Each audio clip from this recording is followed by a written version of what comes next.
The air in the federal courthouse was thick with tension. Camera shutters clicked in rapid bursts, the sound echoing like gunfire through the grand marble hall.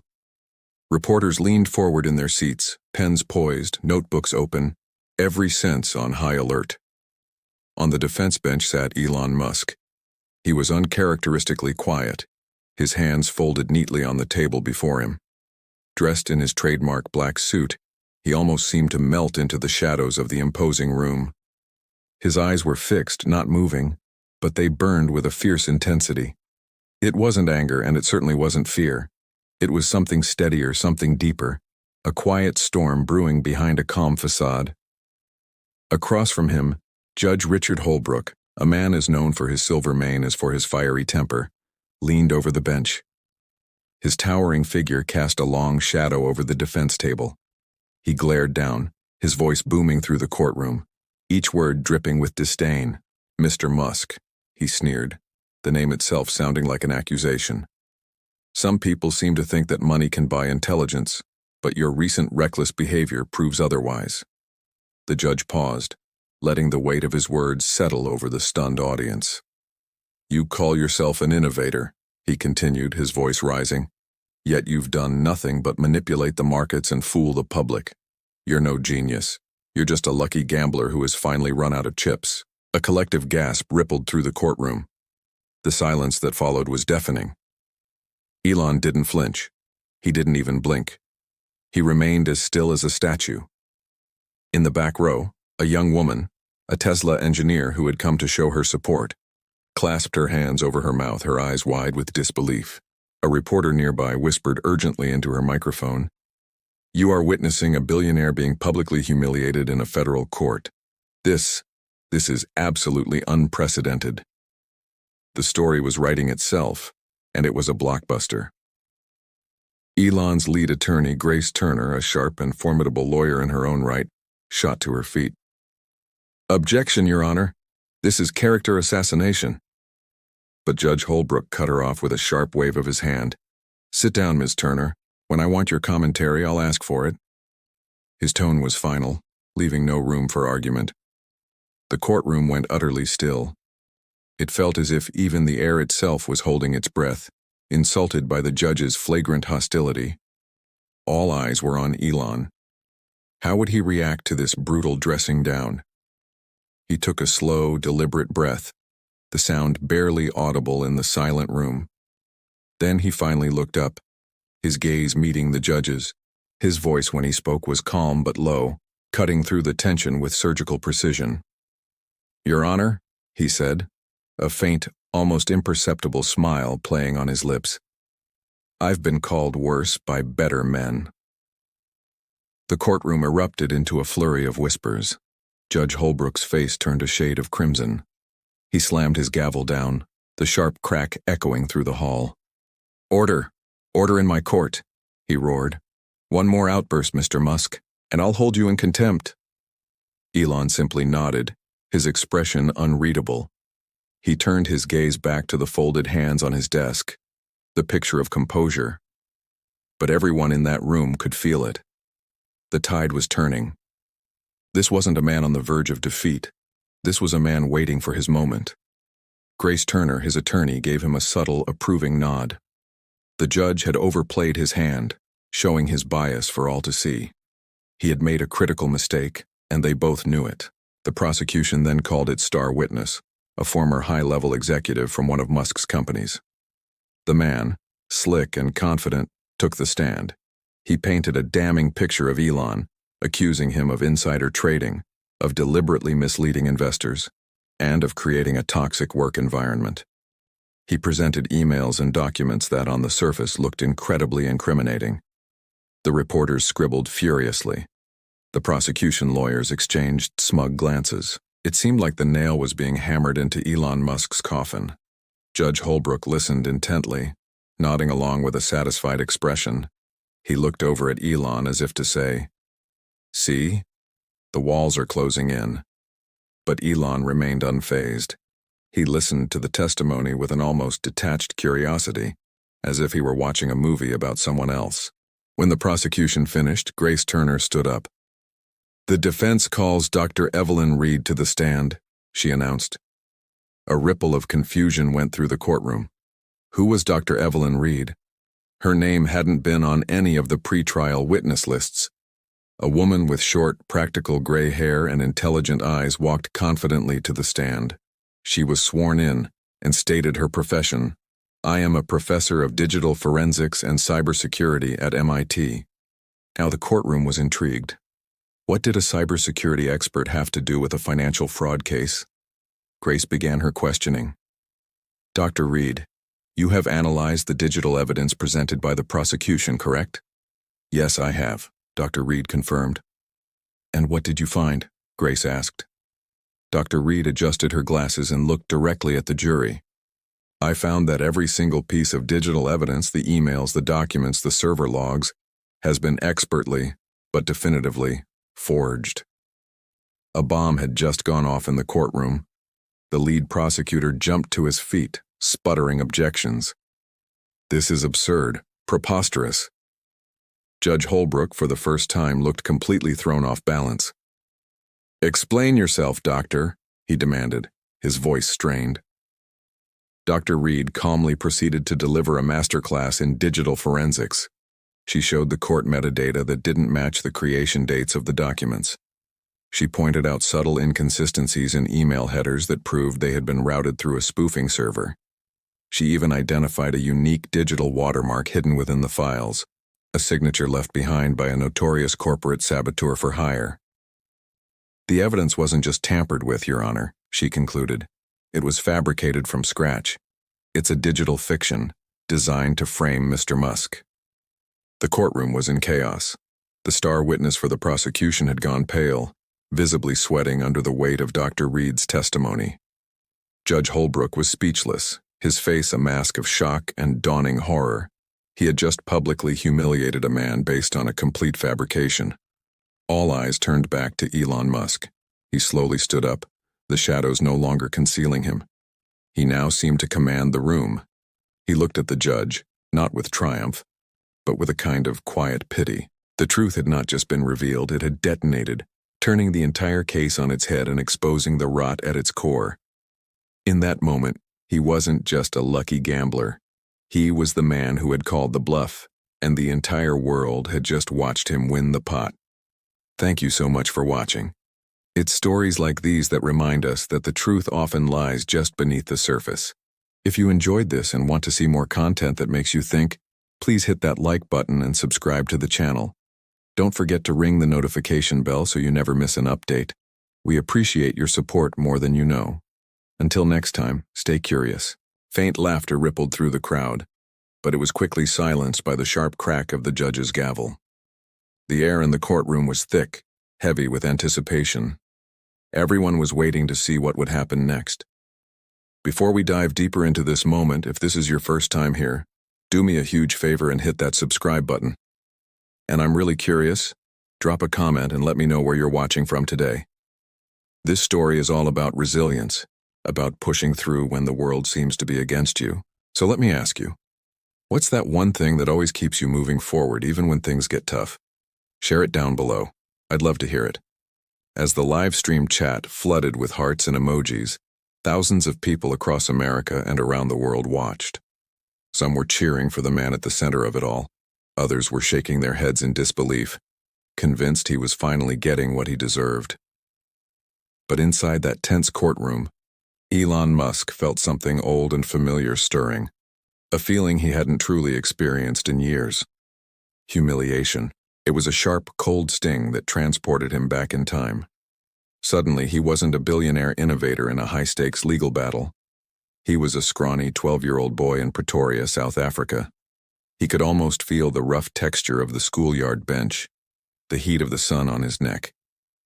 He was sitting alone at lunch as usual, while older, bigger kids swaggered over, grabbed his books, and dumped them in the dirt. He remembered the sting of that isolation, the crushing weight of being misunderstood, of being the outcast. He'd always been the odd one out. He was the quiet, introspective dreamer who talked about rockets, electric cars, and the boundless potential of artificial intelligence while everyone else was obsessed with rugby and soccer. His mind was in the stars while their feet were firmly planted on the ground. It was his mother, May, who gave him the words that would become his shield. She used to pull him aside, her eyes full of both love and steely resolve, and tell him, "Elon, if you ever find yourself surrounded by people who laugh at your dreams, you're probably in the right place." That single sentence became his mantra, his North Star.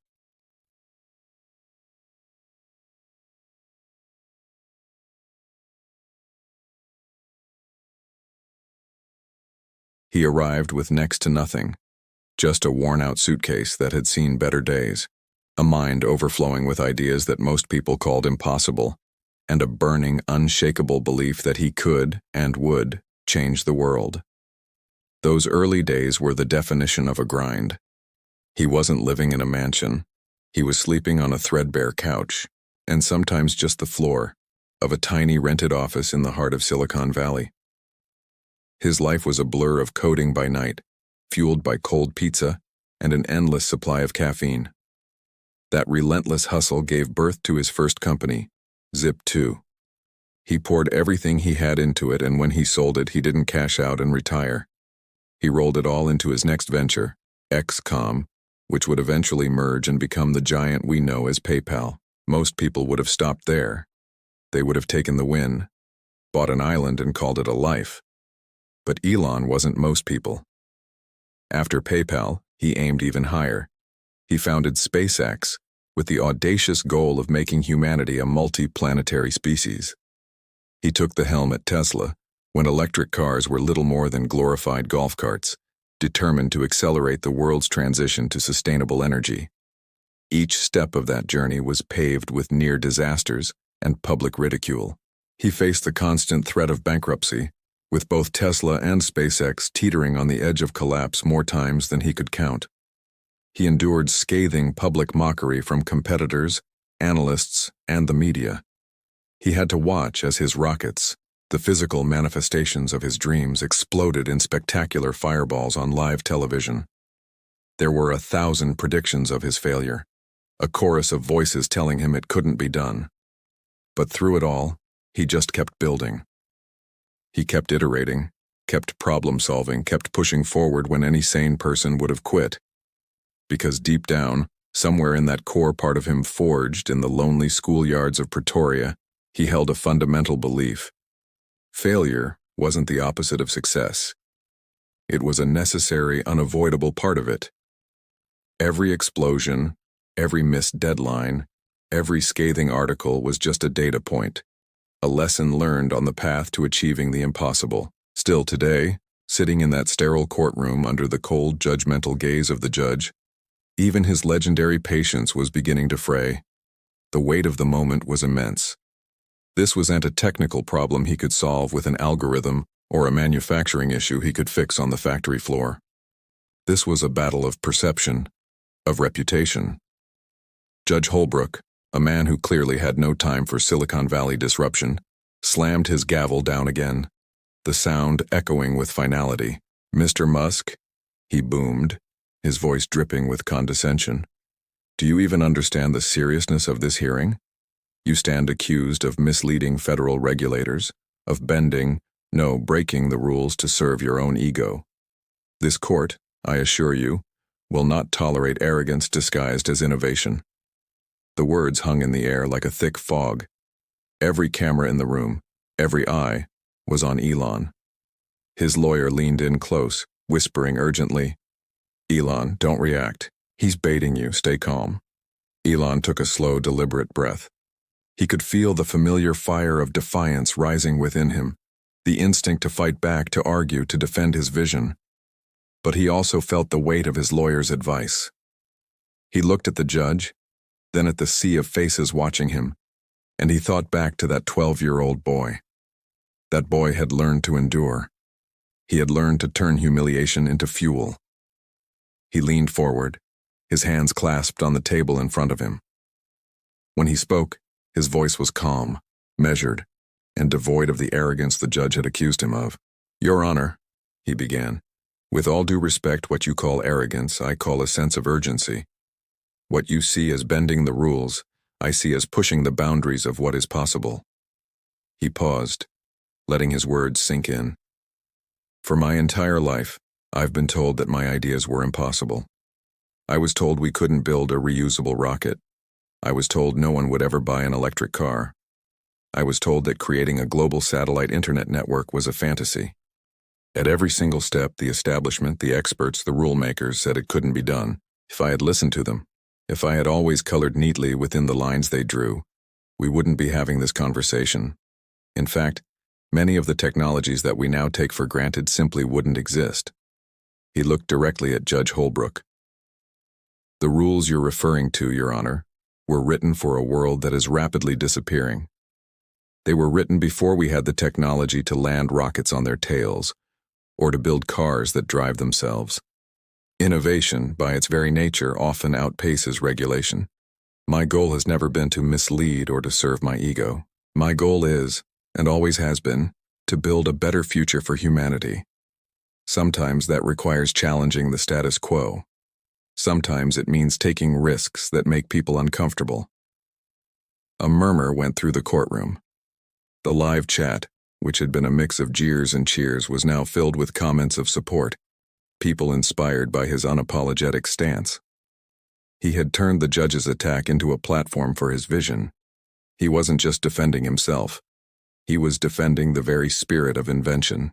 He was speaking for every dreamer who had ever been told their idea was crazy, for every inventor who had ever been laughed out of a room. He had taken the humiliation of the moment and, just as he had done his entire life, transformed it into a powerful statement of purpose. The judge might have the gavel, but in that moment, Elon Musk controlled the narrative, reminding everyone that the line between arrogance and vision is often drawn by those who are afraid to dream. This story really shows that what other people see as failure or arrogance can sometimes be the very thing that drives progress. Thank you so much for watching all the way to the end. If this story resonated with you, please give this video a like, and don't forget to subscribe and turn on notifications so you don't miss our next one. See you in the next video. Video opens with a dramatic shot of a gavel striking a block, the sound echoing. He nodded slightly. His voice, when it came, was soft, but it carried across the hushed courtroom. "Your Honor, I respect this court, and I respect the law. But I'd ask that we focus on evidence, not opinions." Quick cuts between Elon's calm face and the prosecutor, Holbrook's furious one. Holbrook leaned forward, his voice dripping with disdain, his eyes narrowing to slits. "Evidence? You think your so-called evidence can change the fact that people have suffered because of your reckless ventures?" The accusation hung in the air, thick and heavy. Show a montage of futuristic rockets launching, sleek electric cars on the road, and bustling factory floors. Elon's lips tightened, but his resolve didn't waver. People have also been inspired. Thousands have jobs because of those ventures. Millions believe in a better future. That's what innovation does. It disrupts. He spoke with a conviction that seemed to momentarily quiet the room. The judge, however, was unimpressed. He smirked, a cruel twist of his lips. "Spare me the TED Talk, Mr. Musk. You're not saving humanity here. You're selling toys for the rich." The camera zooms in on Elon's face. A flicker of hurt, a clench of the jaw, then something else. The insult landed like a physical blow. A wave of murmurs rippled through the courtroom, the tension spiking to a breaking point. For a split second you could see the anger flash in Elon's eyes, his jaw clenched tight. But then, as quickly as it appeared, it was gone. Something shifted. His expression softened, his eyes filled with a profound, almost sad, understanding.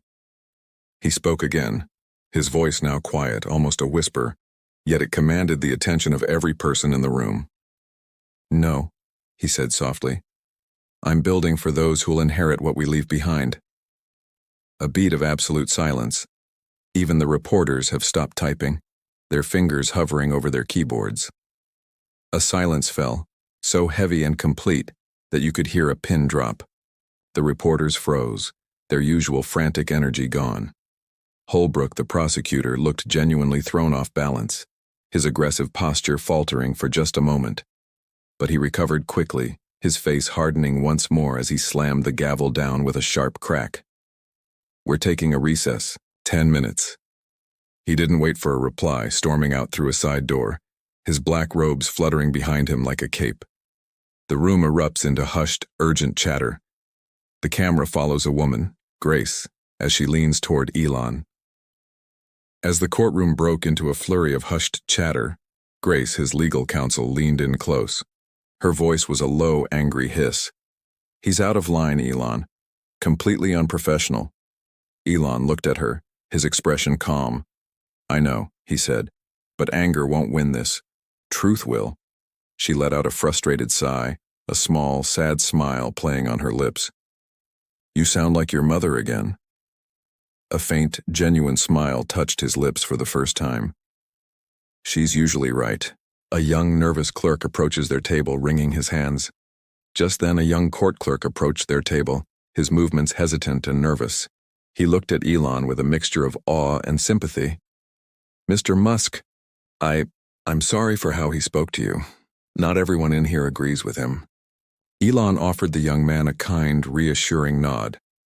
"It's all right. People reveal themselves under pressure." The words were simple, but they held the weight of experience. Elon stands and walks to a large courtroom window, looking out at the scene below. He stood up, stretching his shoulders as if to shake off the tension of the room, and walked over to the grand courtroom window. Outside, the world was a chaotic mix of support and opposition. A sea of protesters held signs, their messages a stark contradiction. One sign, held high, read, "No one is above the law." But right next to it, another proclaimed, "Innovation or manipulation?" It was a perfect snapshot of the battle he was fighting, not just in this courtroom, but in the court of public opinion. He stared out at the crowd, at the faces filled with passion, anger, and hope, and you had to wonder what was truly going through his mind. Was he a visionary, a manipulator, or something else entirely? The world was watching, waiting for an answer. The screen fades to black as the camera holds on Elon's thoughtful profile. Thanks for watching. This story is just getting started and the stakes couldn't be higher. If you want to find out what happens next in this epic legal battle, make sure you hit that subscribe button and turn on notifications. You won't want to miss a single moment. Drop a comment below and let me know. What do you think will happen next? We'll see you in the next video. The world always seemed divided when it came to him. Was he a hero or a villain? A genius or a reckless gambler? It really all depended on which headline you read that day. But this time, standing in that cold, cavernous courtroom, it felt different. The judge's hatred. It was palpable. It was personal. My legal counsel, Grace, noticed it too. Leaning in close, she whispered, "It's like he wants to destroy you, not just find you guilty." I turned to her, the gears in my mind already turning, piecing together a puzzle that had just appeared. Then he'll have to face the same scrutiny he demands of others. Something in my voice made her pause. "What do you mean by that?" she asked, her eyes wide with a mix of concern and curiosity. I didn't answer right away. Instead, my gaze drifted towards the heavy oak door the judge had just stormed through. "Let's just say," I began, a small smile playing on my lips. Truth has a funny way of showing up when you least expect it. The moment we stepped outside the courtroom, it was chaos. The world was waiting. Cameras flashed like a million tiny explosions. Reporters shouted questions. Analysts were already debating my fate on live TV. My fans were defending me passionately, while my critics were practically celebrating my downfall. This whole hearing was supposed to be about corporate misconduct, a dry, technical affair. But now it felt like something much, much deeper was unfolding. A battle of wills, a clash between stubborn pride and unshakable principle. And I knew, deep down, that somewhere beneath the polished marble floors and the blinding lights of the cameras, secrets were beginning to stir. They always do. The judge had called for a 10-minute recess. That 10 minutes stretched into 20, then 30. The hallway outside became a frenzied feeding ground for the media. Reporters swarmed the corridor, shoving microphones and cameras at anyone who even glanced in my direction. They were desperate for a soundbite, a quote, anything to fuel the fire. Inside a small, nondescript conference room just behind the main courtroom, I stood by the window, my hands clasped behind my back. I gazed out at the iconic Capitol dome, shimmering in the hazy distance. It was a symbol of justice, of order, but from here, it just looked like a building. Grace was pacing beside me, her phone pressed tightly to her ear, her expression tense. "It's happening," she muttered, more to herself than to me.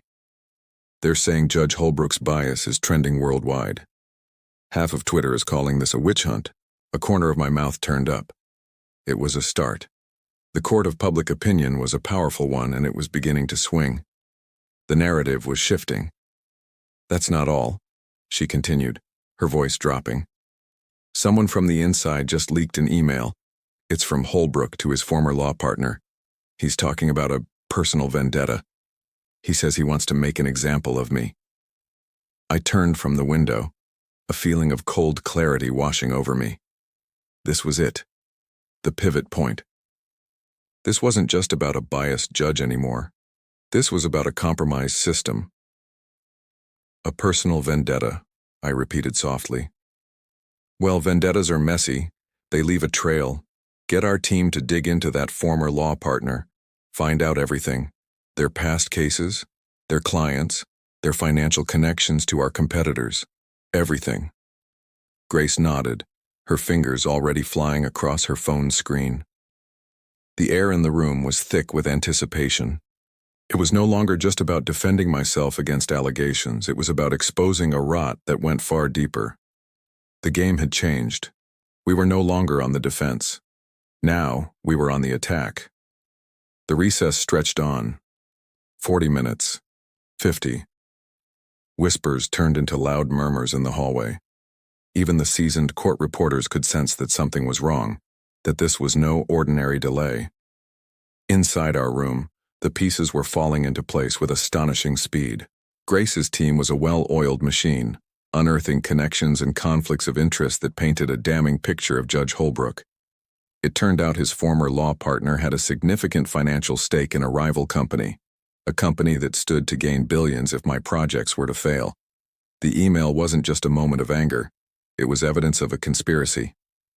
"We have it," Grace said, her voice trembling with a mixture of shock and exhilaration. "We have a direct financial link. Holbrook's family has investments tied to this firm. This isn't just bias, Elon. This is outright corruption." I took a deep breath. The path forward was clear, but it was perilous. We could leak this to the press, let the story explode, and win in the court of public opinion. Or we could play a more strategic game, a more dangerous one. "No leaks," I said, my voice steady. "Not yet. We're going back in there." Grace stared at me, bewildered. "Go back in? They'll crucify you. Holbrook will bury us." "Let him try," I replied, a spark of defiance in my eyes. "He's expecting us to fight this in the media. He's expecting a scandal.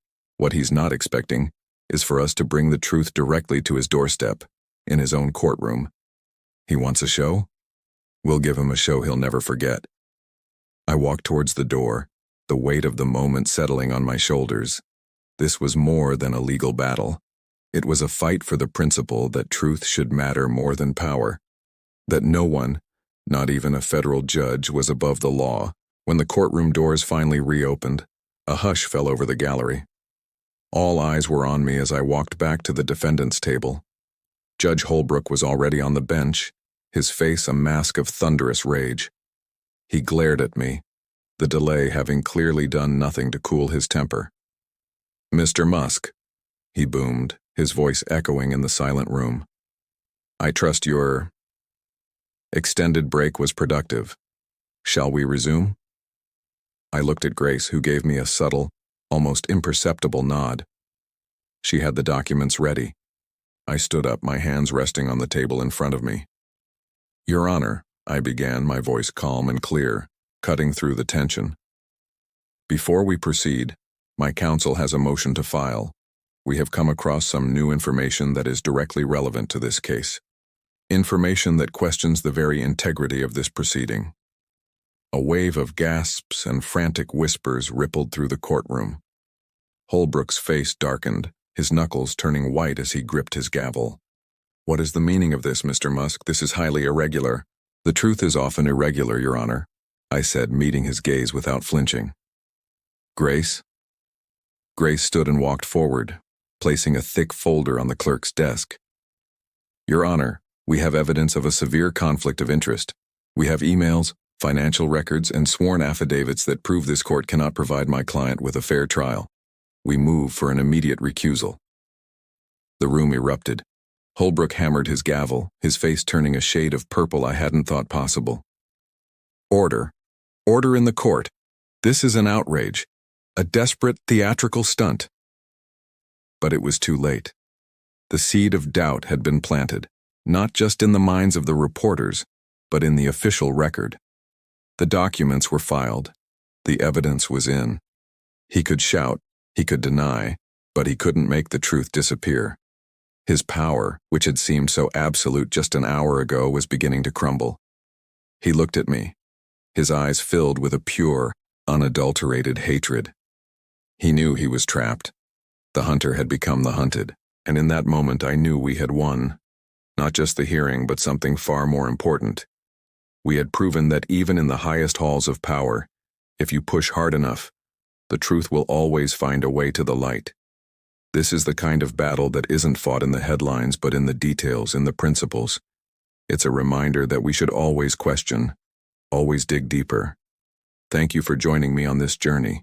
If you believe in fighting for the truth, make sure to hit that like button, subscribe to the channel, and ring the bell so you don't miss what comes next. Because trust me, this is only the beginning. Elon didn't move. His reflection in the glass looked tired, older than his 40-something years.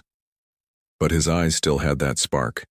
It was the same spark that had kept him coding at 3 a.m. when he was broke and sleeping in his office 2 decades ago, fueled by nothing but instant noodles and a burning desire to change the world. It was the spark that had built empires from garage startups, that had launched rockets when everyone said it was impossible. He finally broke the silence, his voice low, measured. "Grace, remind me, who assigned Holbrook to this case?" Grace, his most trusted legal counsel, frowned, her brow furrowed in concentration as she scrolled through her tablet. "The federal appointment system, Elon. Random rotation, supposedly."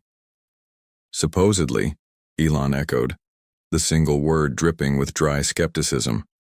He turned away from the window, the city lights now a blurry backdrop.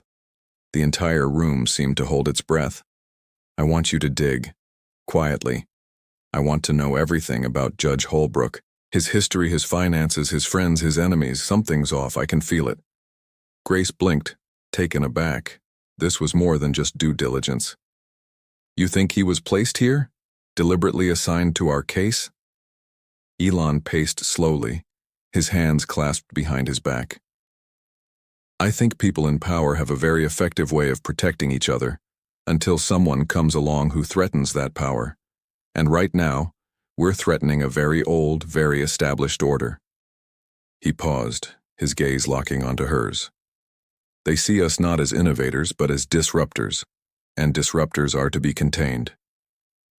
Before she could process the implications, a sharp, discreet knock sounded at the door. It wasn't the usual knock of a staff member. It was urgent, quiet. A man in a dark, impeccably tailored suit slipped into the room, closing the heavy oak door silently behind him. "Elon," he said, his voice barely above a whisper. "It's Mark, from your security detail." Elon simply nodded, his expression unreadable. "What's wrong, Mark?" He knew his head of security wouldn't interrupt a meeting like this unless it was critical. Mark hesitated, his eyes flicking towards Grace for a split second before returning to Elon. "We intercepted something. A communication. You might want to see this." He handed Elon a burner phone, its screen glowing in the dimly lit office. On it was an email chain. The sender, an executive from Varian Industries, a major aerospace competitor, their fiercest rival in the race for the next generation of space exploration. The recipient, Judge Arthur Holbrook. The subject line was chillingly simple. Assurance of outcome. Elon's eyes narrowed to slits, the spark within them turning into a cold fire. How did you get this? The question was flat, demanding, leaving no room for evasion. Mark took a deep breath. This was the part he dreaded. An old contact in cyber defense. Let's just say he owes me a few favors. He said it came from a whistleblower, someone deep inside Varian's corporate structure. They're scared, Elon, scared of what's been happening. Mark swiped the screen, revealing more. There's more. Wire transfers, hidden accounts, records of favors. It looks like Holbrook hasn't just been taking suggestions. He's been taking payments. Payments for favorable judicial outcomes. A heavy silence descended upon the room. The implications were staggering. This wasn't just a biased judge. This was a conspiracy, a web of corruption reaching into the very heart of the justice system, designed to cripple them from the inside. Grace stared at the phone, her face pale. This is grounds for a mistrial. We can have him recused immediately. We can expose all of it. Elon handed the phone back to Mark, his movements calm, deliberate. He walked back to the window, looking out at the sprawling city below. For a moment, he looked like a general surveying a battlefield before the first shot is fired. When he spoke again, his voice was transformed. The weariness was gone, replaced by a steely resolve. No, he said, the word cutting through the tension. Not yet. Grace was stunned. Not yet? Elon, they're trying to bury us with a rigged legal case. We have the proof to blow this wide open. And what happens when we do? Elon countered, turning back to face them. We get a mistrial. Holbrook gets investigated, maybe disbarred. Varian gets a slap on the wrist and a fine. The system resets and they appoint another judge. Maybe the next one is cleaner, maybe they're just better at hiding their tracks. We win the battle, Grace, but we lose the war. We expose one corrupt official, but the network that put him there remains in the shadows, ready to strike again. He started pacing again, the energy in the room crackling around him. They think we're just a company. They think this is about contracts and market share. They don't understand what we're building. They don't understand that this is about the future. You don't fight a shadow network with a press release and a legal motion. You fight it by dragging the entire network into the light. Mark spoke up, his tone cautious. What are you suggesting, Elon? I'm suggesting we play their game, Elon replied, a predatory glint in his eye. The whistleblower. You said they're scared. What are they scared of? Getting caught, Mark answered. And what Varian will do to them if they're exposed. Exactly, Elon said. They reached out because they see a sinking ship. They're looking for a lifeboat. Let's give them one. Mark, I want you to re-establish contact. Assure your source they'll have our full protection, legal, financial, physical. We need more than just emails, we need everything. Every document, every transaction, every name involved in this assurance program. He then turned to Grace. And you, Grace, you're going to proceed with the case as if we know nothing. We'll let Holbrook think he has us on the ropes. We'll let him guide this case exactly where Varian paid him to guide it. Let him build a cage for us piece by piece.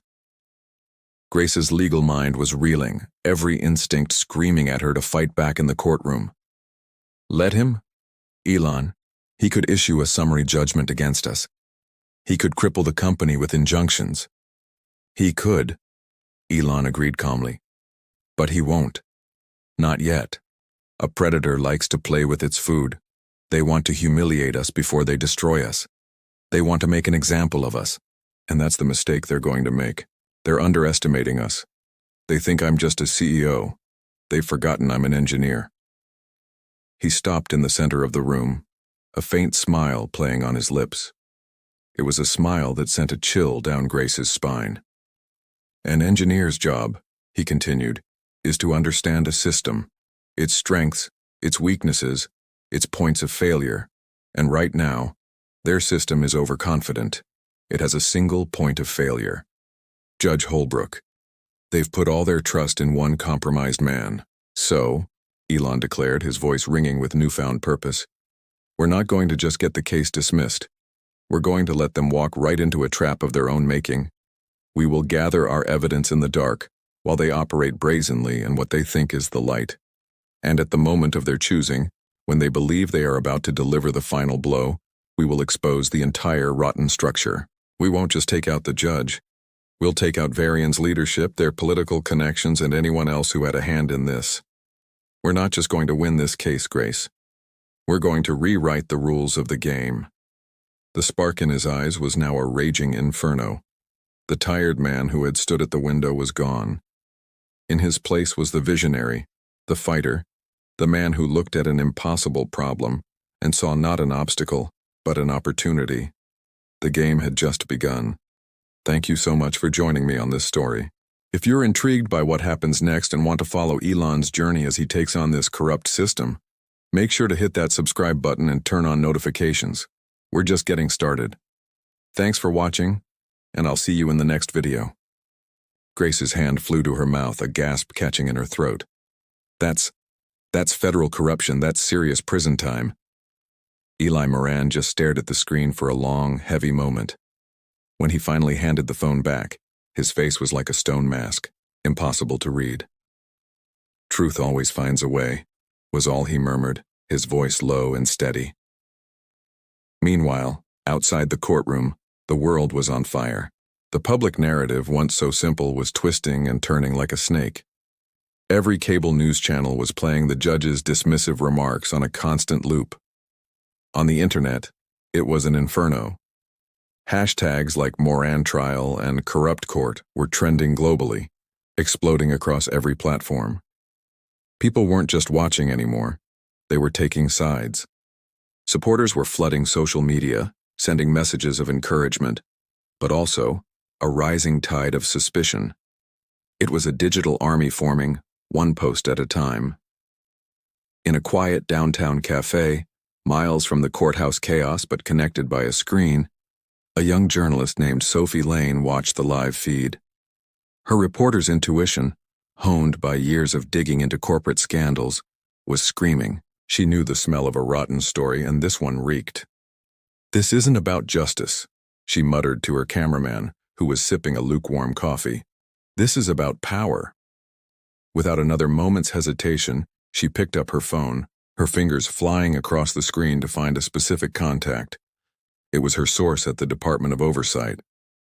"Hey," she said, her voice urgent and low, "I think you need to check Judge Holbrook's offshore accounts right now." Back inside the tense silence of the courthouse, the brief recess was over. The sound of the gavel striking the wooden block was like a gunshot, making everyone jump. Judge Holbrook strode back into the room, re-entering with the arrogant swagger of a man who believed he owned not just the room, but everyone in it. "Let's proceed," he barked, his voice dripping with condescension.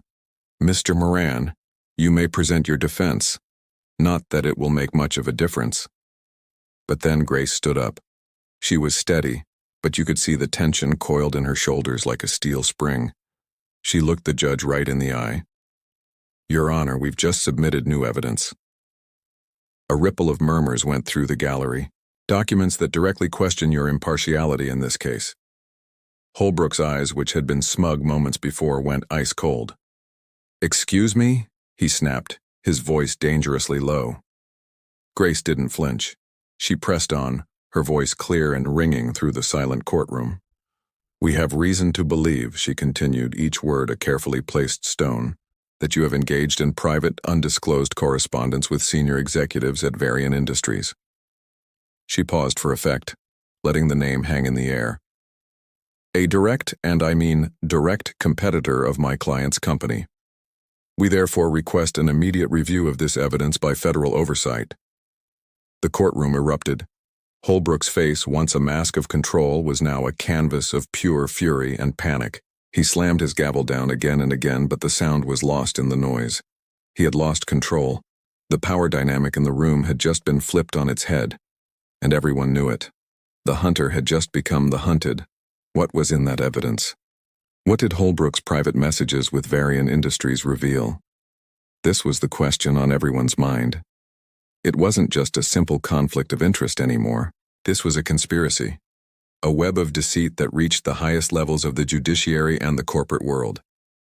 Eli Moran, who had been sitting silently, finally looked up. For the first time all day, a small, knowing smile played on his lips. He had bet everything on the truth, and it looked like his bet was about to pay off. Sophie Lane, still in the cafe, watched the chaos unfold on her screen. Her phone buzzed. It was her source from the Department of Oversight. She answered, her heart pounding. "You were right," the voice on the other end said. "We've got him. The wire transfers are undeniable. They match dates with key rulings against Moran's company." Sophie hung up, a grim satisfaction on her face. This was bigger than she ever imagined. This wasn't just a story about one man's trial. It was about a system on trial. She turned to her cameramen. "Pack it up. We're going live. The world needs to see this." The federal marshals arrived, just as Holbrook was trying to declare a mistrial. They entered the courtroom with a quiet authority that silenced the room instantly. One of them approached the bench and handed the judge a warrant. The look on Holbrook's face was a sight to behold, a mixture of disbelief, terror, and utter defeat. The swagger was gone, replaced by the trembling fear of a man whose world was crumbling around him. Grace and Eli watched as the judge was escorted from his own courtroom. It was a surreal moment. The very symbol of justice was being led away in disgrace. Grace finally let out a breath she felt like she'd been holding for weeks. She turned to Eli. "What now?" she asked, her voice barely a whisper. Eli looked around the courtroom, at the shocked faces of the jury, the frantic reporters, the empty judge's chair. "Now," he said, his voice filled with a newfound strength. "Now we fight. The real fight has just begun." This trial was over, but the war against the corruption that had put him there was just starting, and this time, he wasn't fighting alone. He had the truth, he had a brilliant lawyer, and he had the court of public opinion on his side. This story is far from over. The unsealing of Judge Holbrook's communications with Varian Industries promises to expose a rot that goes deep into the heart of the system. What other secrets will be revealed? How many other powerful figures will be brought down? This isn't just about one company or one corrupt judge anymore. It's about whether justice can truly prevail against entrenched power and greed. The battle lines have been drawn, and the whole world is watching to see who will be left standing when the dust settles. Thank you so much for watching this breakdown. If you're as gripped by this unfolding drama as I am, make sure you hit that subscribe button and turn on notifications. You won't want to miss our next update as we continue to follow every twist and turn of this incredible story. Drop a comment below with your predictions. We'll see you in the next video. The courtroom held its breath, a collective gasp hanging in the air like a storm cloud. Judge Holbrook's gavel slammed down, the crack echoing off the polished wood. "Order! That's absurd. Baseless accusations will not be tolerated in my courtroom." But Eli Moran was already on his feet, his movements slow and deliberate. He wasn't shouting, but his voice cut through the tension with the precision of a surgeon's scalpel. "With respect, Your Honor," he said, his tone even. "I think the citizens of this nation deserve to know whether justice can be bought." Judge Holbrook's face flushed a deep crimson, his composure cracking under the weight of Eli's words. "Sit down, Mr. Moran. This is my courtroom." He roared, but the command had lost its power. This time Eli didn't sit. He stood his ground, a lone figure challenging the very foundation of the room. "Then perhaps it's time someone reminded you that the courtroom belongs to the people," he replied. His voice wasn't loud, but it didn't need to be. It resonated with the unspoken fears and hopes of millions watching live, carried by 1,000 unseen headlines waiting to be written. The world was watching. The cameras, like silent predators, zoomed in, capturing every flicker of emotion on Judge Holbrook's face as he froze, caught in the spotlight of public scrutiny. He was no longer just a judge in a courtroom. He was a character in a national drama, and the next scene was about to unfold without his consent. Miles away, in a newsroom buzzing with nervous energy, Sophie Lane's finger hovered over her mouse, refreshing her inbox again and again. An email popped up. It was from her contact at the Federal Bureau of Integrity, containing a single heavily encrypted file. Her heart hammered against her ribs as she decrypted and opened it.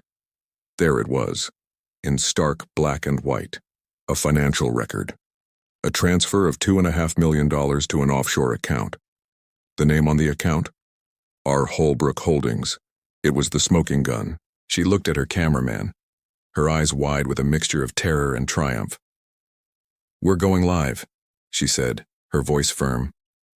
Within minutes, the story exploded across the networks. A bright red banner flashed across television screens nationwide. Breaking. Leaked documents suggest that Judge Richard Holbrook may have received unauthorized payments linked to rival aerospace firms. It spread like wildfire, a digital inferno consuming every news feed and social media platform. Back in the courtroom, the ripple of the news arrived like a tidal wave. Phones buzzed in the gallery, heads bent low as people read the headline that was now shaking the pillars of the justice system. A quiet murmur grew into a low roar of disbelief and outrage. Holbrook's clerk, his face ashen, rushed to the bench and whispered urgently into the judge's ear.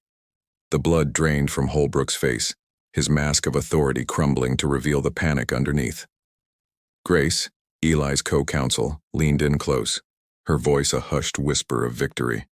"It's out there, Eli, the world knows." A flicker of something, not quite a smile, crossed Eli's face. His gaze hardened into tempered steel. "Then justice is watching too," he said, his words a quiet promise. Judge Holbrook, desperate to regain control, raised his voice, trying to shout down the storm he could no longer contain. These outrageous rumors will not." But his sentence was cut short. The grand doors at the back of the courtroom swung open silently. Two men in dark, impeccably tailored suits stepped inside. They weren't bailiffs. They were agents from the Integrity Bureau. Their movements were calm, methodical, and unnervingly purposeful. And they weren't moving toward Eli Moran. They were moving toward the bench. Thank you so much for joining me for this story. If you enjoyed this and want to see more, please hit that like button and subscribe to the channel. Your support means the world and helps us keep creating content like this for you. We'll see you in the next video. Hey everyone, welcome back to the channel. Today we're diving into a story that feels like it's ripped straight from a Hollywood blockbuster, but it's a narrative that's capturing the imagination of millions. It's a tale of power, corruption, and the unyielding pursuit of truth, with a figure you all know at its very center: Elon Musk. Picture this. A tense, packed courtroom. The air is thick with anticipation. On one side you have the establishment, personified by a powerful federal judge, Richard Holbrook. On the other, a man who has consistently challenged the status quo, a man who has built empires by dreaming bigger than anyone else. The scene is set. Judge Holbrook is in the middle of a self-assured speech, likely believing he holds all the cards. He's the law, the authority, the final word. But then the courtroom doors swing open. Two federal agents walk in, their expressions unreadable, their purpose clear. They move with a quiet determination that instantly silences the room. Holbrook, who moments before was the master of his domain, falters. His voice, once booming with authority, catches in his throat. You can almost feel the shift in power, the ground crumbling beneath his feet. He manages to ask, "What's the meaning of this?" The question hangs in the air, but the answer is already on its way. One of the agents, without a word, holds up a document. It's a warrant. The words that follow are like a lightning strike, electrifying the entire room. Judge Richard Holbrook, you are under federal investigation for bribery and corruption. We have a warrant for your immediate detention. Just like that, the illusion of untouchable power is shattered. The courtroom erupts. Imagine the sound. A wave of gasps, shocked shouts, and a sudden chaotic scramble. Reporters, sensing the story of a lifetime, lunge for their cameras. Flashes start popping, capturing a moment that will be seared into public memory. The carefully constructed world of a powerful judge is collapsing in real time, and everyone has a front row seat. Through all this pandemonium, one person remains an island of calm: Elon Musk. He stands perfectly still, his expression unreadable, watching the scene unfold as if he knew this was the inevitable conclusion. Holbrook, meanwhile, is coming apart. He tries to protest, to muster some semblance of his former authority. This is preposterous, but his words are cut short by a sound more definitive than any gavel. The sharp, metallic click of handcuffs closing around his wrists. It's a surreal, almost unbelievable sight. A federal judge, a man who has sent countless others away, is now being led out of his own courtroom in disgrace, the cameras documenting his every stumbling step for the world to see. As the disgraced judge is escorted away, a key character, a woman named Grace, turns to Elon. Her voice is a hushed whisper filled with the weight of the moment. This is going to be everywhere. She's stating the obvious, but it's a truth so massive it needs to be said aloud. Elon simply nods, his composure unwavering. He replies with a calm certainty that speaks volumes. It already is. He understood that in our hyper-connected world, a story of this magnitude doesn't just spread, it detonates. The shock waves were already circling the globe before Holbrook even reached the courthouse doors. This wasn't just an arrest. It was a global event, a public reckoning broadcast live. And he was right. Outside the courthouse, the atmosphere is electric. A crowd had already gathered, a mix of protesters and curious onlookers. As news of the arrest spreads, a wave of cheers erupts. It's a cathartic release, the sound of public frustration turning into vindication. Protest signs that once read, "No one is above the law," are triumphantly flipped over, now proclaiming, "Justice served." The scene is a perfect storm of media frenzy. Reporters swarm the steps, a tangled mess of microphones and cameras, all pointed at one man. They shout questions, a chaotic chorus all asking the same thing. How? How did he know? A reporter manages to break through the noise, their question cutting straight to the heart of the matter. "Mr. Musk, how did you know about the corruption?" The crowd falls silent, leaning in to hear the answer. This is the moment everyone's been waiting for. Elon pauses, letting the anticipation build. He looks directly at the cameras, at the millions of people watching around the world. He isn't going to give them a complex breakdown of evidence or a detailed timeline. Instead, he offers something more profound, a piece of wisdom that encapsulates the entire struggle. It has a statement that redefines the narrative from a simple legal case into a moral lesson for the ages. And what he says next is pure gold. It's a quote that would instantly become legendary. When people attack you for standing for something bigger than yourself, it's often because they're hiding something smaller than you imagine. Let those words sink in. It's brilliant. It's not just an answer, it's a philosophy. He frames the entire conflict not as a personal vendetta, but as a battle of principles. He was attacked not because he was wrong, but because his pursuit of a larger truth threatened the small, hidden secrets of corrupt individuals. It's a powerful, elegant, and incredibly effective way to explain his motivation and expose his opponent's weakness. The impact is immediate and immense. In the digital age, a quote like that is wildfire. Within seconds, it's all over social media. It's being quoted, retweeted, and turned into memes. His calm defiance in the face of chaos, coupled with this incredibly insightful statement, transforms him. He ceases to be just a billionaire or a tech mogul in that moment. He becomes a symbol of integrity standing up to a corrupt system, a symbol of the idea that truth, when wielded with courage, is the most powerful weapon of all. His image, standing calmly on those courthouse steps, becomes an icon for a generation tired of hypocrisy and desperate for authentic leadership. This story, whether it's a factual event or a powerful allegory, resonates so deeply because it speaks to a universal desire for justice. It's a modern-day David and Goliath, where the slingshot is not a stone but transparency and unwavering principle. It highlights the idea that true strength isn't about the power you hold over others, but the integrity you hold within yourself.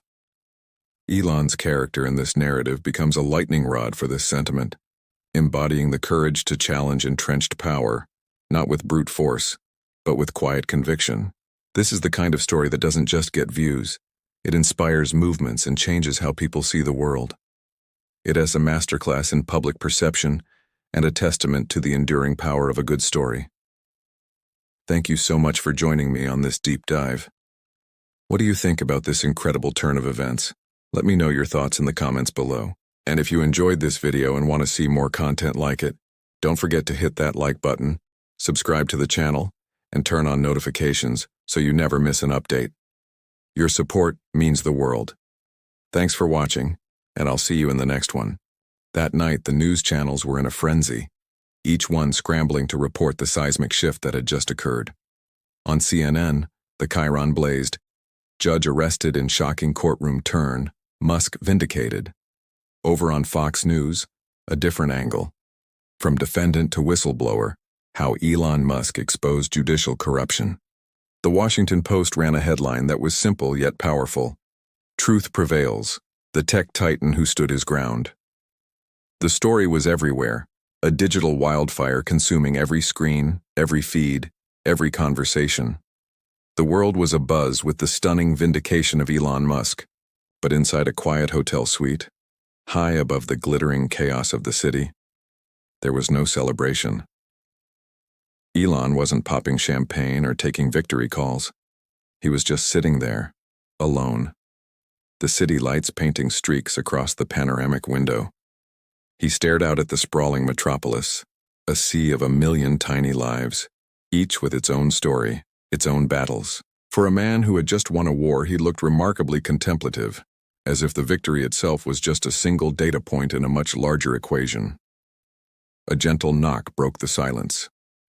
The door opened, and Grace stepped in, holding a tablet displaying the triumphant headlines. She walked over to him, her expression a mix of relief and admiration. "You did it," she said, her voice soft, barely above a whisper. Her words hung in the air, a simple statement that carried the weight of the months-long battle they had just endured. It was an acknowledgement of the sleepless nights, the relentless pressure, the moments of doubt that had tested them to their limits. Elon looked up from the city below, his gaze meeting hers. There was no hint of triumph in his eyes, no flicker of ego. Instead, there was a profound sense of gravity. "No," he replied, his voice steady. The truth did. It wasn't false modesty. To him, this wasn't about personal victory. It was about a fundamental principle, a non-negotiable law of the universe he believed in as much as he believed in the laws of physics. The truth in his mind was an independent force, and he had merely been its instrument. Grace offered a faint, understanding smile. She knew him well enough to know he wasn't just being philosophical. Still, she countered gently, not many people would have kept their cool like that. The pressure was immense. Anyone else would have cracked. She remembered the moments in the courtroom, the judge's open hostility, the prosecution's relentless attacks. She'd watched Elon sit there day after day, absorbing it all with an unnerving calm, a stillness that seemed almost unnatural under the circumstances. Elon leaned back in his chair, his eyes drifting back to the window, to the vast dark canvas of the night sky dotted with stars. "When you've watched rockets explode, you learn patience," he said, a distant look in his eyes. He was thinking of the failures, the catastrophic setbacks at SpaceX, the multi-million-dollar prototypes that had turned into fireballs just seconds after launch. Each explosion, each failure, had been a brutal but effective teacher. It had taught him to detach from the immediate outcome, to see failure not as an end, but as a crucial part of the process of discovery. It had forged in him a resilience that went beyond business. It was a core part of his being.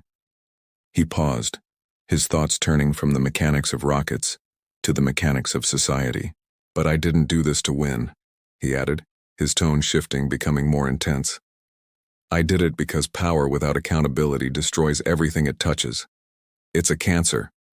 Whether it's in a government, a corporation, or a courtroom. If you let it go unchecked, it metastasizes and corrodes the very foundations of trust and justice." This was the real crusade for him. The courtroom was just one battlefield. The real enemy was the abstract concept of unaccountable power, a force he saw as one of the greatest threats to human progress. Miles away, standing on the steps of the now empty courthouse, bathed in the glow of a single street lamp, Sophie Lane was filing her final report of the night. Her cameraman packed up his gear as she spoke into her microphone, her voice carrying the weight of the day's historic events. She looked directly into the camera, her words carefully chosen, aiming to capture the essence of what had transpired. She wasn't just reporting facts. She was telling a story, a modern-day fable about power, integrity, and the enduring strength of the truth. Her closing line was one she knew would be quoted for days to come. It was the perfect encapsulation of the drama that had unfolded. In a courtroom where arrogance met integrity, she reported, her voice resonating with conviction, the truth didn't whisper, it roared. And with that, she signed off, leaving the nation to ponder the profound implications of a day when the system had been forced to look in the mirror and confront its own reflection.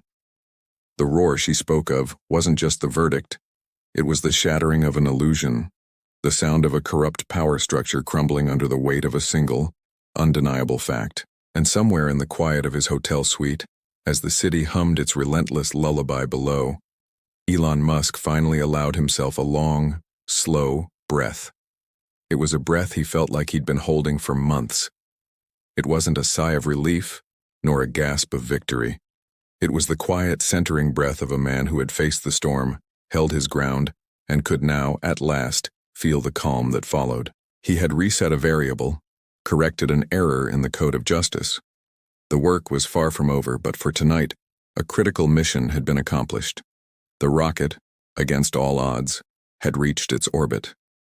Thank you so much for watching. It is stories like these that remind us of the importance of standing up for what's right, even when the odds are stacked against you. If you found this story as compelling as we did, please hit that like button and subscribe to our channel for more deep dives into the events that shape our world. Don't forget to ring the notification bell so you never miss an update. We'll see you in the next one. The storm wasn't over. But he had just proven that even in a world drowning in money, politics, and pride, justice still had a voice. The morning sun over Washington, D.C. rose bright and merciless. By the time the first rays hit the Capitol dome, the world already knew. Every major headline, every news alert, every trending topic blazed with the same electrifying story. Federal judge arrested live in courtroom. Elon Musk cleared of all wrongdoing. Outside the courthouse, chaos reigned. News vans were crowded onto the steps like vultures at a feast. Reporters, armed with microphones and cameras, jostled for space, their voices a cacophony of urgent questions. Behind them, a sea of supporters held up handmade signs. "Justice wins," one read. Another declared, "Truth always finds a way," and a third, held high by a teenager with a triumphant grin, said, "Elon, you proved them wrong." The energy was electric, a celebration of a victory that felt like it belonged to everyone. But high above the cheering crowds, inside a quiet, sterile conference room on the top floor of the courthouse, Elon Musk sat alone. He wasn't smiling. He wasn't celebrating. He simply stared out the expansive window at the pandemonium below, a cup of coffee sitting untouched beside him. For once, the man who built rockets and redefined electric cars, the visionary who seemed to operate on a different plane than the rest of us, looked weary. He looked human. The weight of the fight was etched on his face, a silent testament to a battle that had cost more than just money or time. The door clicked open and his lead counsel, Grace, entered, her phone held up like a trophy. Her voice, usually so measured and calm, was buzzing with an excitement that could power a small city. "Elon, the DOJ just confirmed it. Holbrook is being charged with bribery, obstruction of justice, and conspiracy. It's a slam dunk. It's over." She beamed, expecting a shared moment of relief, of victory. Elon turned slowly from the window, his gaze meeting hers. His tone wasn't celebratory, it was even, almost somber. "It's not over, Grace," he said, his voice quiet but firm. "It's just exposed." Grace's smile faltered, replaced by a frown of confusion. "You mean?" He gestured with a subtle nod toward the window, toward the reporters and the cheering crowds. "Corruption like that," he explained, "doesn't happen in a vacuum. It's not a rogue wave. It's the tide. One judge doesn't have the power to pull all those strings alone. Holbrook wasn't the mastermind. He was a gear in a much larger machine. The reality began to dawn on Grace, chilling the warmth of her victory. She looked from his serious face to the chaotic scene below, seeing it now not as the end of a story, but as the first chapter of a much larger one. Elon continued, his voice taking on the focused intensity he was known for. He's part of a system, a network of influence, favors, and hidden agendas that operates in the shadows of power. And that system, he paused, letting the weight of his words settle in the silent room, doesn't like being challenged.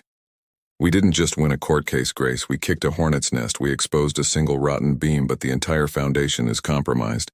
He stood up and walked over to the large conference table, pulling a tablet from his briefcase. With a few taps, he projected a complex diagram onto the wall screen, a web of names, shell corporations, and offshore accounts, all interconnected with thin, glowing lines. At the center was Judge Holbrook, but radiating out from him were connections to powerful lobbyists, political figures, and shadowy financial entities that Grace had never even heard of. It was a roadmap of corruption, painstakingly assembled over months of secret investigation. "This is what I've been working on," Elon said, his finger tracing a line from Holbrook to a powerful senator's chief of staff. Holbrook was just their instrument. He was the public face of their attempt to seize control, to use the legal system as a weapon to dismantle a competitor they couldn't beat in the open market. Grace stared at the web on the wall, the scale of it staggering. "My God," she whispered. "Who are they?" "They don't have a single name," Elon replied. "They're a consortium of old money and entrenched power. People who believe progress is a threat to their stability. They've been operating behind the scenes for decades, manipulating markets, influencing policy, and crushing anyone who dares to innovate outside their control. This wasn't about me. It was about sending a message. Stay in your lane, or we will destroy you."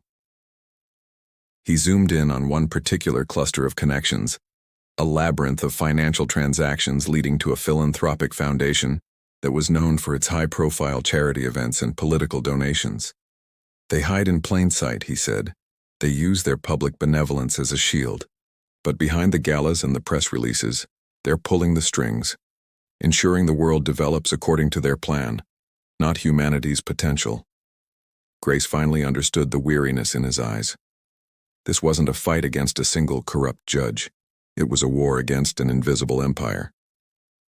"So what now?" she asked, her voice regaining its strength. "They'll come after you. They'll use everything they have." A faint, determined glint appeared in Elon's eyes, the first spark of the fire the world knew so well. "Let them," he said. "They made a critical mistake. They thought I was just a businessman. They thought they could scare me with lawsuits and smear campaigns. They don't understand." He looked from the intricate web on the screen to Grace, his expression hardening with resolve. "I don't build things to make money, Grace.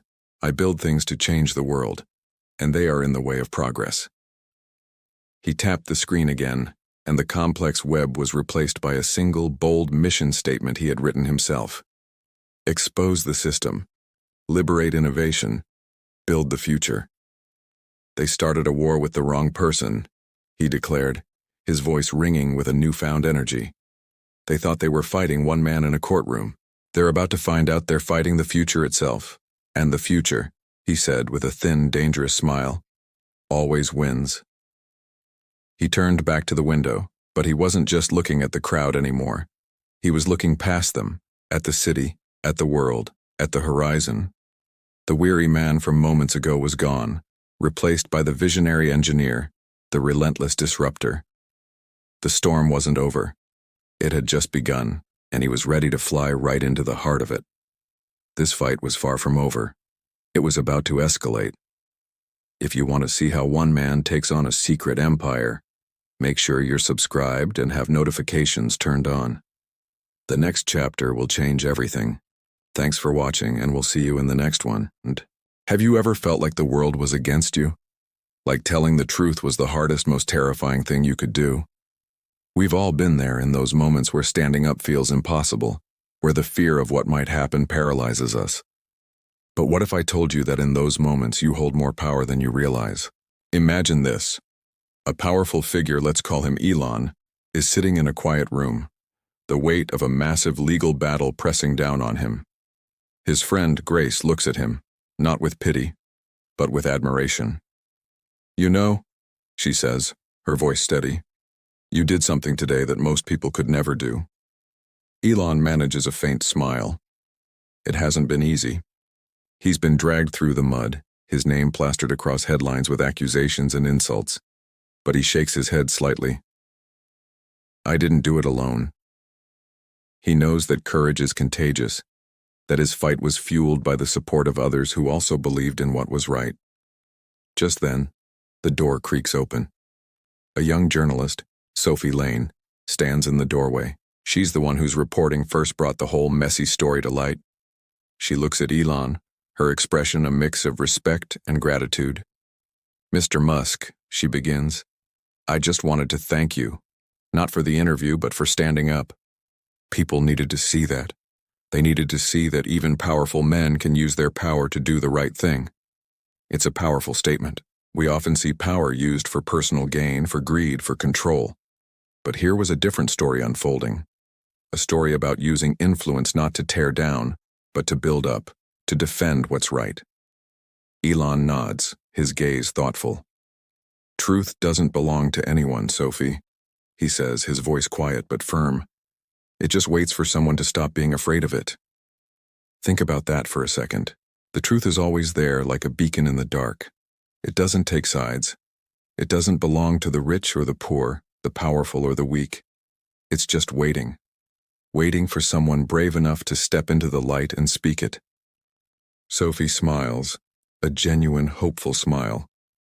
"I'll quote you on that," she says, jotting it down in her notepad. That one line captured the entire spirit of the moment. It wasn't about one man's victory. It was about the victory of truth itself. Hours later, the scene shifts. Elon stands on the steps of the courthouse, a sea of cameras and microphones pointed at him. The air is thick with anticipation. The murmur of the crowd dies down as he approaches the podium. This is the moment everyone has been waiting for. The verdict is in, but what he says now will echo far beyond the courtroom walls. He takes a slow, deliberate breath, centering himself amidst the chaos. "For the past few days," he starts, his voice clear and strong, "I've been accused, insulted, and underestimated." He lets the words hang in the air, a simple acknowledgement of the storm he has just weathered. "But," he continues, "that's not the story that matters." Every reporter leans in, hanging on his every word. What is the real story then?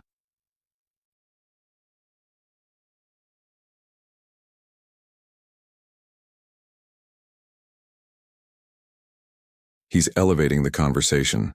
This isn't just about his personal vindication. It's about a principle, a fundamental question of who we are and what we stand for. "When the powerful mock you," he says, his eyes scanning the crowd, "when the system itself seems to turn against you, you have two choices." He pauses for effect, letting the gravity of the statement sink in. "You can fight for truth, or you can let fear win." The choice is stark, simple, and universal. It's a choice we all face in our own lives, whether on a grand stage like this, or in the quiet moments of our daily routines. Do we speak up against an injustice at work? Do we challenge a lie we hear among friends? Do we stand for what we believe in even when it's hard? "I chose the first," Elon states, his voice ringing with conviction. "Not because I wanted revenge. Not because I wanted to settle a score, but because silence allows corruption to grow." That's the core of it all. Silence is the soil in which injustice takes root. When good people say nothing, they are inadvertently giving permission for wrongdoing to continue. It's not just about fighting back. It's about refusing to be complicit. It's about understanding that our silence has a cost. Think about the times you've stayed quiet when you knew you should have spoken up. Maybe it was out of fear of conflict, fear of being judged, or fear of consequences. We've all been there. But Elon's words remind us that the consequences of silence can be far greater.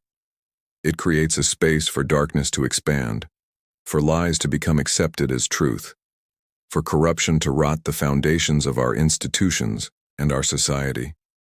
His message is a call to action for every single person listening. It's a reminder that courage isn't the absence of fear. It's acting in spite of it.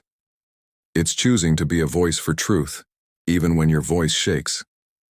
This story isn't just about one man's legal battle. It's a powerful parable for our times. It teaches us that integrity isn't about being perfect. It's about striving to do the right thing, especially when it's difficult.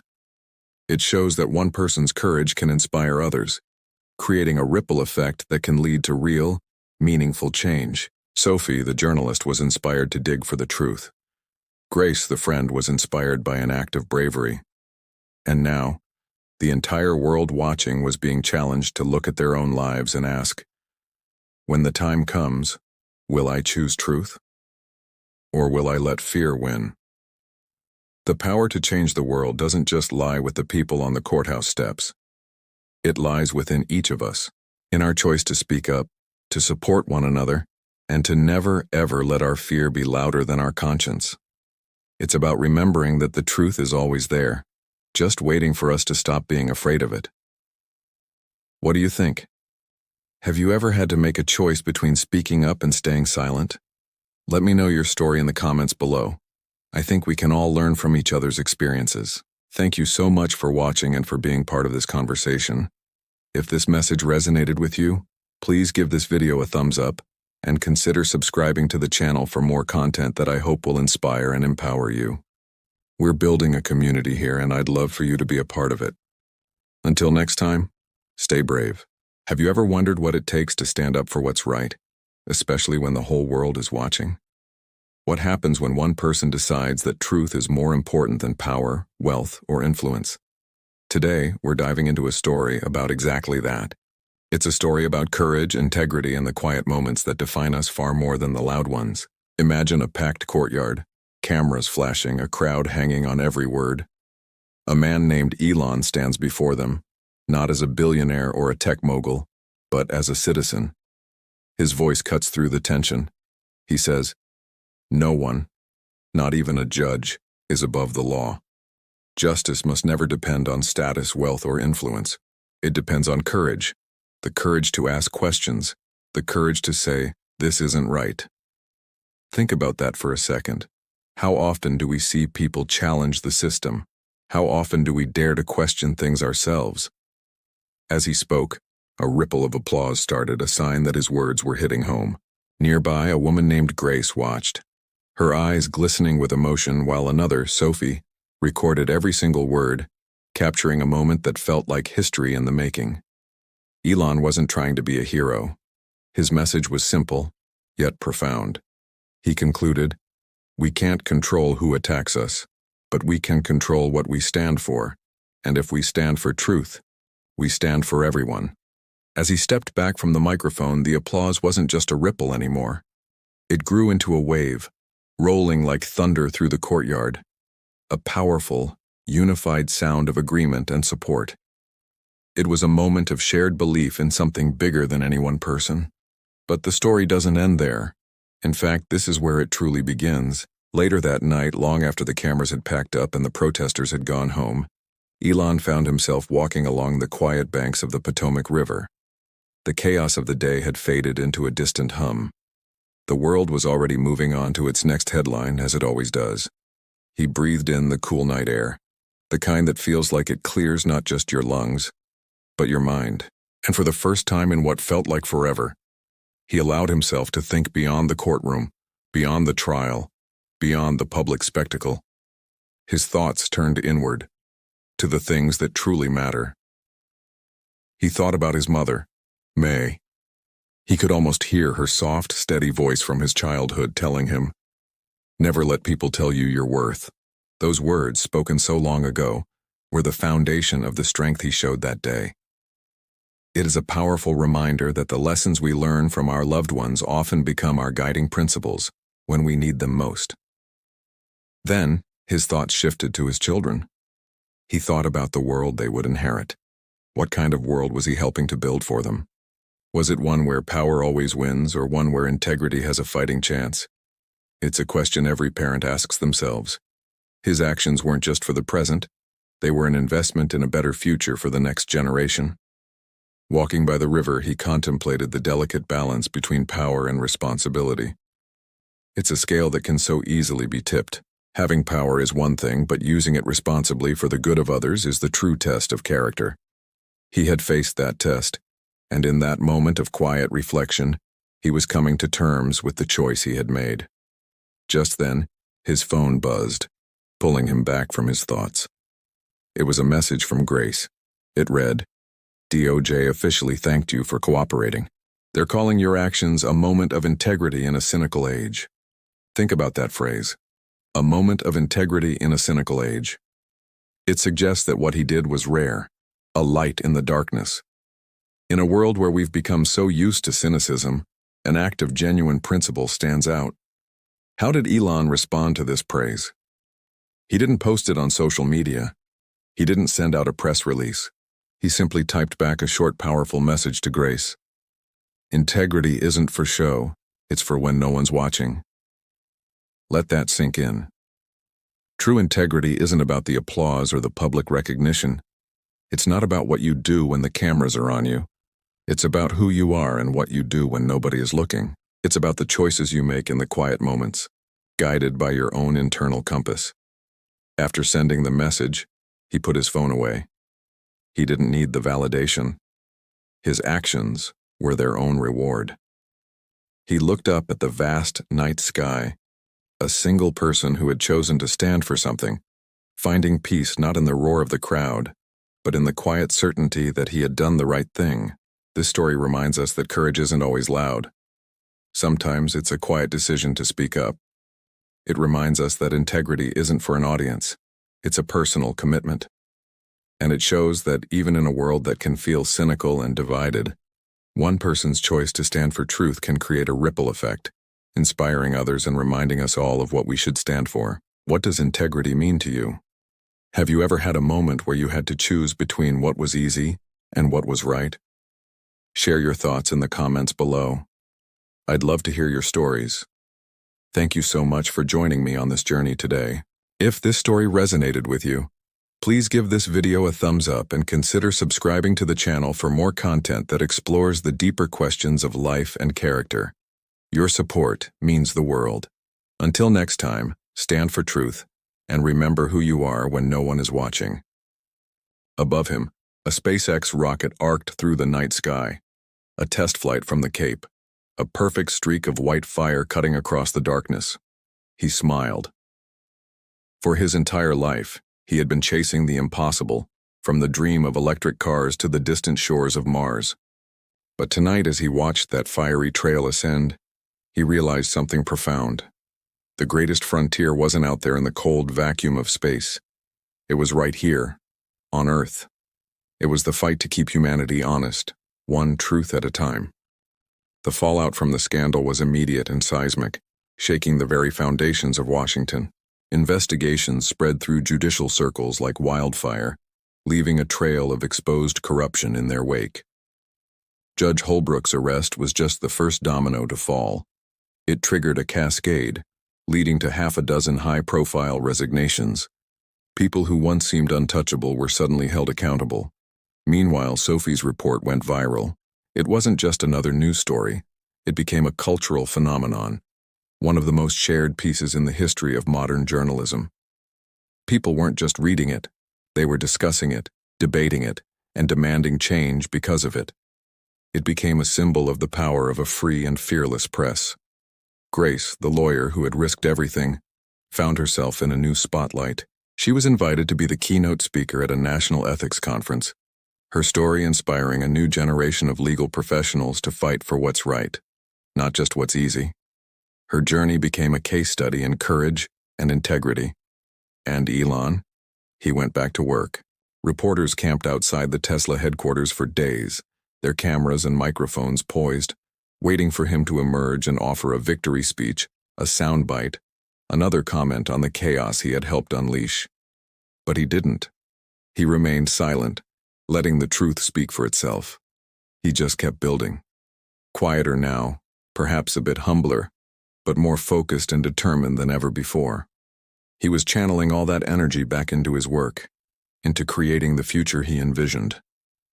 Later, a close friend asked him why he wasn't celebrating this monumental victory.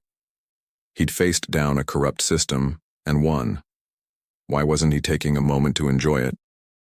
Elon simply replied, "You don't celebrate truth. You live by it." For him, this wasn't an endpoint.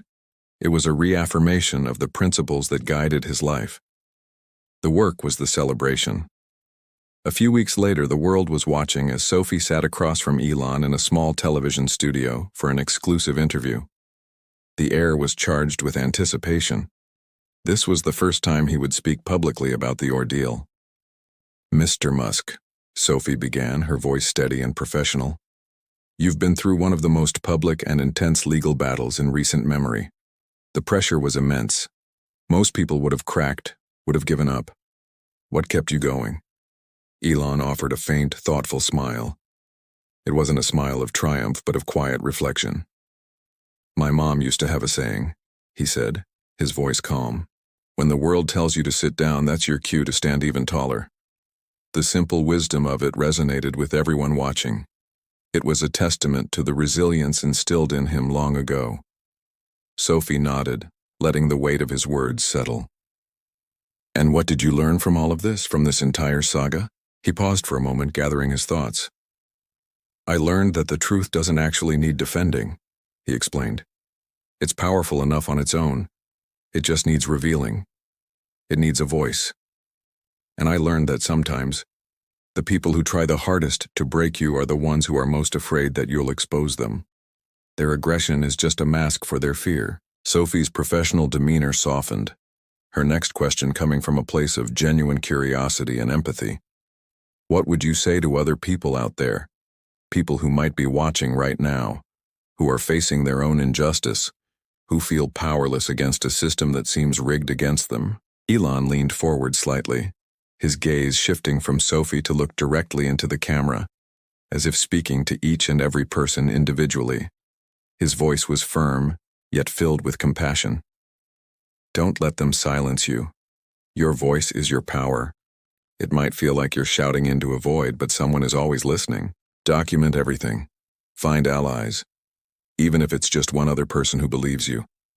And most importantly, don't let their fight become your identity. Stay focused on what you love, on what you're building, on the good you want to put into the world. That is your true north. That is what they can never take away from you. The fight for truth is a marathon, not a sprint.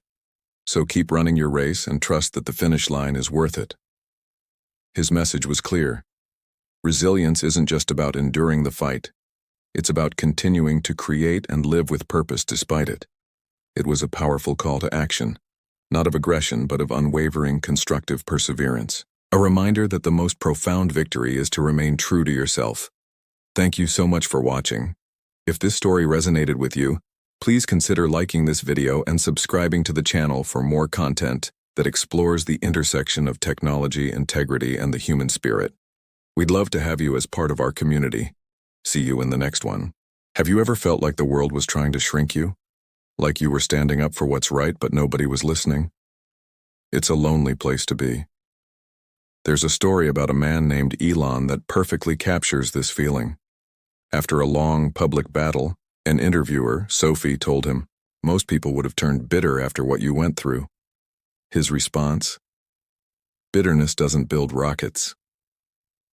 Simple, powerful, and it cuts right to the heart of the matter. You can either let hardship consume you with anger, or you can use it as fuel to build something incredible. This wasn't just about a legal fight. It was a battle of narratives. On one side, you had immense power, trying to twist the story. On the other, you had Elon, armed with something far more potent: the truth. As he left the studio that day, the city lights sparkled outside, a chaotic but beautiful reminder that the world keeps spinning, no matter what battles we face. The scandal that had dominated headlines eventually faded, as all scandals do. But something he said lingered, something that resonated with millions. During the trial, standing in front of the world, he said, "When power mocks the truth, Truth will always mock it back, louder, and with evidence.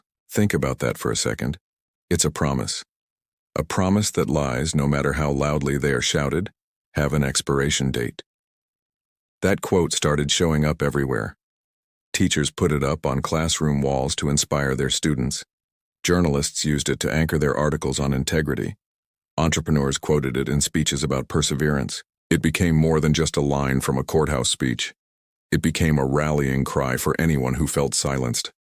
And somewhere, in a quiet room, a young girl watching the footage whispered to herself, "If he could stand up to them, maybe I can too."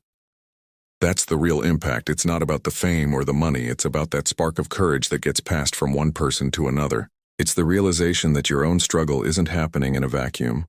Someone else has walked a similar path and made it through. That shared experience, that shared strength, is what builds movements and changes the world, one person at a time. So what can we learn from this? The story wasn't really about Elon. It was about resilience.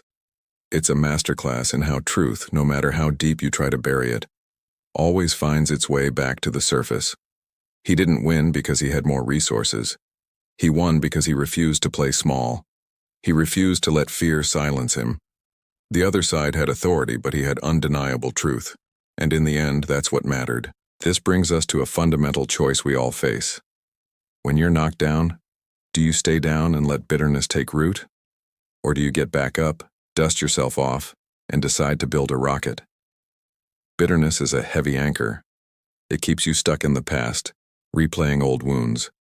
Building, on the other hand, forces you to look forward. It gives you a purpose that's bigger than your pain.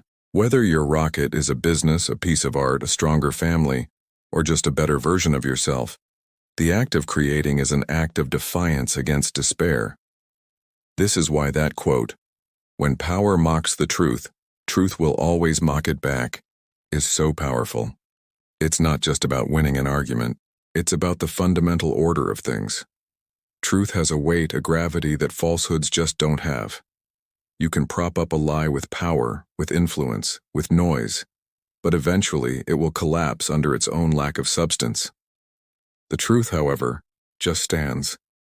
It doesn't need to be propped up. It just is. So if you're in a situation right now where you feel like you are shouting into the wind, remember this. Don't let fear silence you. If you are standing for what is right, you are already on the winning side, even if the scoreboard doesn't show it yet. The world might try to shrink you to make you feel insignificant, but your voice, your truth, has power. Don't ever forget that. The judge in the story had temporary power, but Elon had enduring truth. And as we saw, truth won. Life will always throw surprises our way, some wonderful, some incredibly difficult. But there are constants we can hold on to. Things like love, integrity, and truth. They are the North Star that can guide us through the darkest nights. They are the foundation upon which we can build our rockets.